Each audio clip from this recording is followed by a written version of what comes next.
దేశ ఆర్థిక రాజధాని ముంబైకి రెడ్ అలర్ట్ కొనసాగుతోంది. ముంబై నగరంలో ముంచెత్తుతున్న భారీ వర్షాలతో ఐఎండీ రెడ్ అలర్ట్ ప్రకటించింది.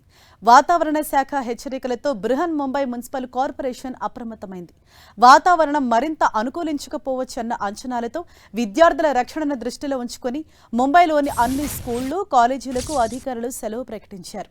పరిస్థితి తీవ్రతను బట్టి ప్రజలు అత్యవసరమైతే తప్ప ఇళ్ల నుంచి బయటకు రావద్దని మున్సిపల్ అధికారులు విజ్ఞప్తి చేశారు. గడిచిన 24 గంటల్లోనే ముంబైలోని పలు ప్రాంతాల్లో రికార్డు స్థాయిలో 100 మిల్లీమీటర్ల వర్షపాతం నమోదైనట్లు అధికారులు స్పష్టం చేశారు.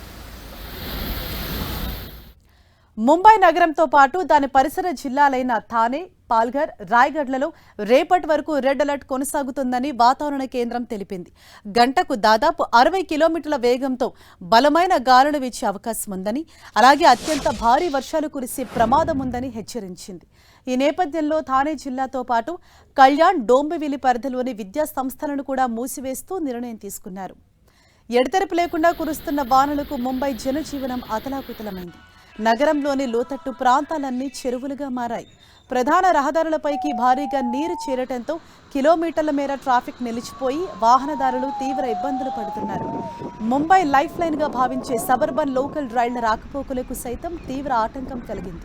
అంధేరి ఈస్ట్ సబ్వే వంటి నీట మునిగిన కీలక ప్రాంతాల్లో పేరుకుపోయిన వర్షపు నీటిని బయటకు పంపేందుకు అధికారులు డీ వాటరింగ్ పంపులను అమర్చి యుద్ధ ప్రాతిపదికన సహాయక చర్యలు చేపడుతున్నారు.